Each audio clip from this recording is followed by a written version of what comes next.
Attitude is Everything by Keller. Part 3, Lesson 12. Networking that gets results. You can get everything in life you want if you'll just help enough other people get what they want by Zig Ziglar. When I met freelance copywriter Stu Kamen in the fall of 1990, it set off an incredible chain reaction that would forever impact my business. Let me share with you what happened. In 1992, Stu was a contributing writer with Think and Grow Rich newsletter. At Stu's suggestion, that newsletter ran a front page story about me and how I went from being a lawyer to a motivational speaker. At the same time, I entered into an agreement with that newsletter where they would sell my Attitude is Everything merchandise through their publication. Thousands of items were sold. Think and Grow Rich newsletter also began to run some of my own articles in their publication. As a result, I got calls from their readers and was hired for several speaking engagements. I also got a letter from one of their subscribers named Jim Donovan, who lived in New York at that time. We became good friends. Jim referred me to publishers and other resources in the publishing industry.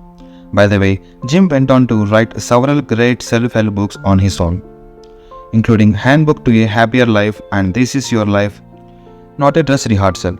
And all of these great things happened because I tapped into Stu Kamen's network, and then the Think and Grow Rich newsletters network, and then Jim Donovan's network. The power of networking is nothing short of awesome. If given the choice, wouldn't you like to succeed sooner rather than later? Well, networking is a way to leverage your own efforts and accelerate the pace at which you get results. After all, the more solid relationships you build, the greater your opportunities for your success.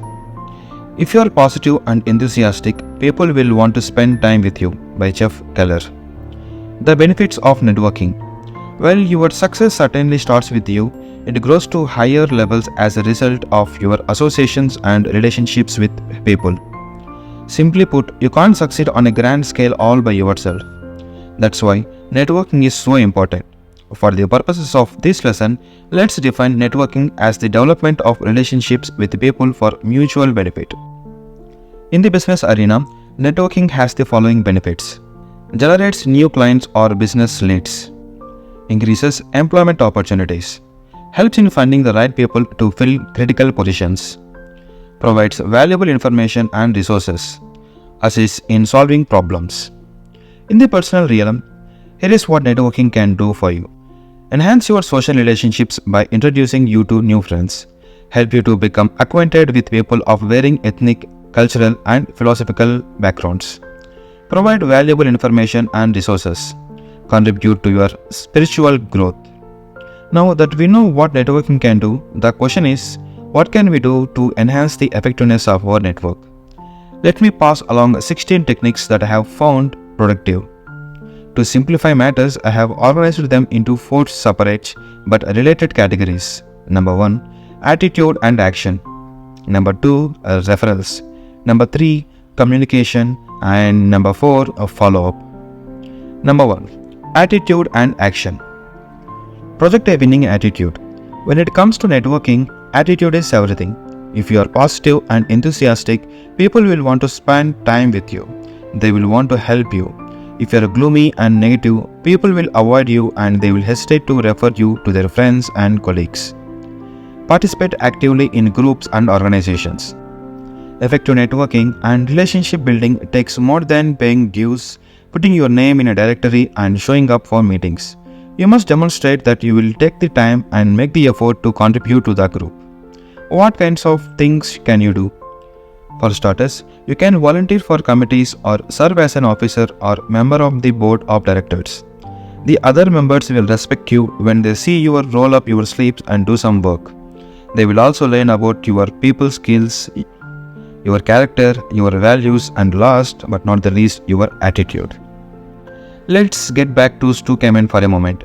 He wanted to build contacts within advertising agencies, so he joined the Long Island Advertising Club in 1994. Stu immediately began to attend the group's meetings. When they asked for volunteers for various projects, Stu raised his hand. He got actively involved.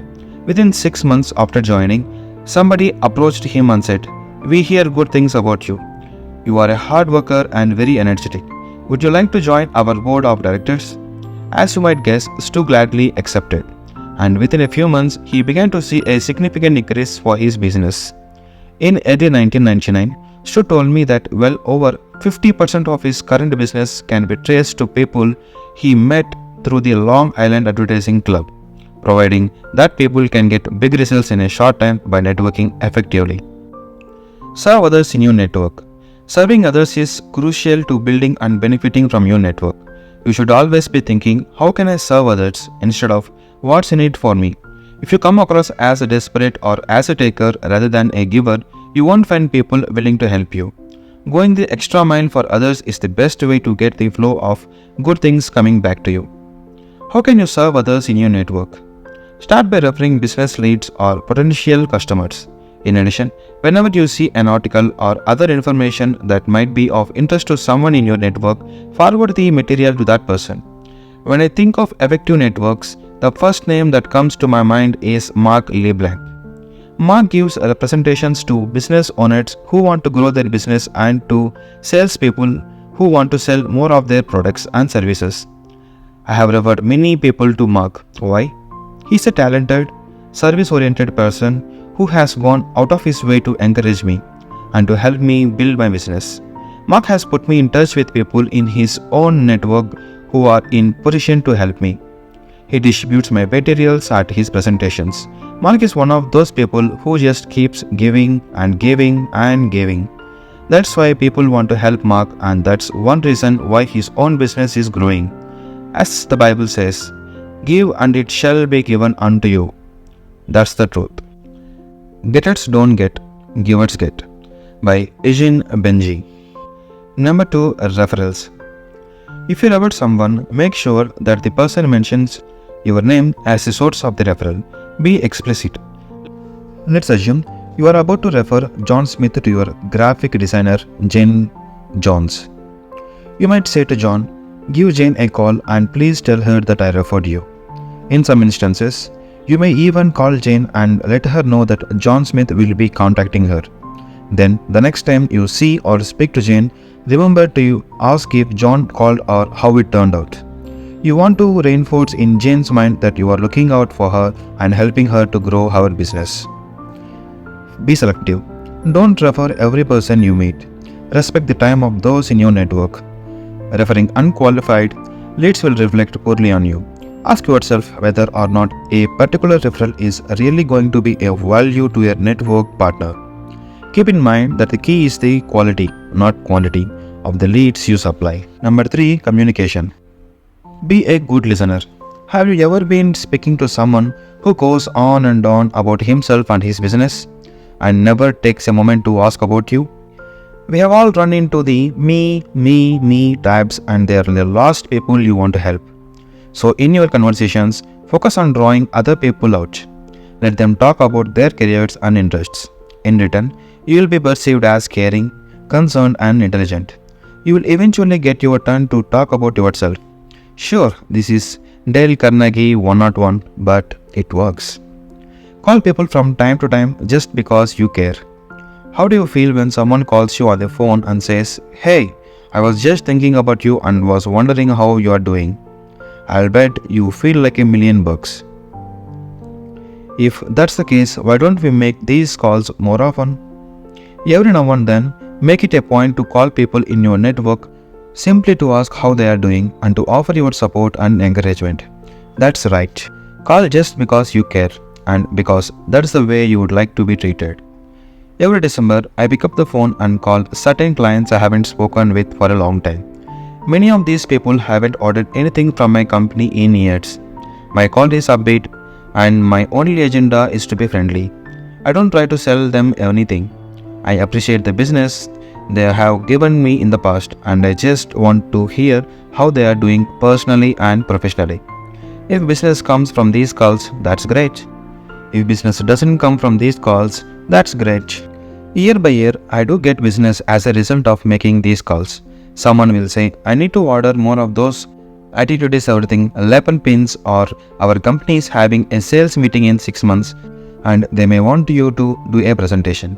Please understand that this isn't manipulation or a sales tactic on my part. I'm not expecting these people to give me business. I really care about how they are doing. Business is simply a byproduct of reconnecting with them. Take advantage of everyday opportunities to meet people. You can make excellent contacts just about anywhere, at the health club or online at the supermarket. You never know from what seed your next valuable relationships will sprout. When I go to the gym or for a walk, I often wear an Attitude is Everything shirt. It's a great icebreaker and people will come up to me and talk about attitude. It helps me an opportunity to learn about them and to tell them about my company. Treat every person as important, not just the influential ones. Don't be a snob. The person you meet, whether or not they are boss, may have a friend or relative who can benefit from your product or service. So, when speaking to someone at a meeting or party, give that person your undivided attention. And people promise me that you won't be one of those who gazes around looking for more important people to talk to. That really bugs me. You are talking with someone and then he notices someone out of the corner of his eye, someone who deems more important than you, so he stops listening to you and abruptly breaks away to start a conversation with that other person. Don't do that. Treat every person you encounter with dignity and respect. You can succeed best and quickest by helping others to succeed, by Napoleon Hill. At meetings and seminars, make it a point to meet different people. Don't sit with the same people at every gathering. While it's great to talk with friends who are part of the meeting, you will reap greater benefits if you make the extra effort to meet new faces. In 1994, I was in Washington, D.C. to attend the annual convention of the Natural Speakers Association. At lunch, instead of sitting with some friends, I sat down at a table where I didn't know anyone. Sitting at that table was a woman named John Birch, and we struck up with a conversation. Her company, Office Dynamics, conducts excellent training programs for administrative office professionals. It turned out that John is also a big believer that attitude is everything, and nearly 20 years later, he still orders my Attitude is Everything lapel pins and distributes them to some of the participants in her training programs. In addition, John often displays my literature at her programs, which has generated thousands of dollars in business for me. Most importantly, John has become a wonderful friend. I'm sure glad I didn't sit with my friends that day, as I would have missed one of the tremendous opportunity. Be willing to go beyond your comfort zone. For instance, if you have the urge to introduce yourself to someone, do it. You might hesitate thinking that the person is too important or too busy to speak with you. Even if you are nervous, force yourself to move forward and make contact. You will get more comfortable as time goes on. Ask for what you want. By helping others, you have now earned the right to request assistance yourself. Don't be shy. As long as you have done your best to serve those in your network, they will be more than willing to return the favor. Number 4. Follow up. Send a prompt note after meeting someone for the first time. Let's say you attend a dinner and makes a new contact. Send a short note as soon as possible explaining how much you enjoyed meeting and talking with him or her. Include some of your own materials and perhaps include information that might be of interest to this person, such as the name of a trade magazine on a subscription card. Ask if there is anything you can do to assist this individual. Be sure to send the note within 48 hours after your initial meeting so that it's received while you are still fresh in your contact's mind. Acknowledge powerful presentations or articles. If you hear an interesting presentation or read a great article, send a note to the speaker or writer and tell him or her how much you enjoyed and learned from their message. One person in 100 will take the time to do this. Be the one who does. I'm not saying that speakers and writers are special people who deserve to be worshipped. The point is, speakers and writers often have developed a huge network of people covering a variety of industries, a network you can tap into. When you receive a referral or helpful written materials, always send a thank you note or call to express your appreciation. Follow this suggestion only if you want to receive more referrals or more useful information. If you don't acknowledge that person sufficiently, he or she will be much less likely to assist you in the future. Send congratulatory cards and letters. If someone in your network gets a promotion, award, or celebrates some other occasion, for example a marriage or birth of a child, write a short note of congratulations. Everyone loves to be recognized, yet very few people take the time to do this. Being thoughtful in this manner can only make you stand out. It's also appropriate to send a card or memorial gift when a family member dies. Building your network. The networking suggestions offered above are merely the tip of the iceberg. You should be able to come up with several new ideas of your own. How? By going to your library or a bookstore and seeking one of the many excellent books on networking, and by noticing what other people are doing and adapting their ideas in a way that suits you. Remember that networks are built over time and that significant results usually don't show up immediately. So be patient. Build a solid foundation of relationships and continue to expand and strengthen them. You will have to put in a lot before you begin reaping the big rewards. One final point. Great networking skills are not a substitute for being excellent in your field. You might be a terrific PR person, but if you aren't talented at what you do and constantly learning and improving, your efforts will yield disappointing results. Now go ahead, select a few of these networking techniques and implement them right away. Get to work serving and improving your network. Then you will truly have an army of troops working to help you succeed.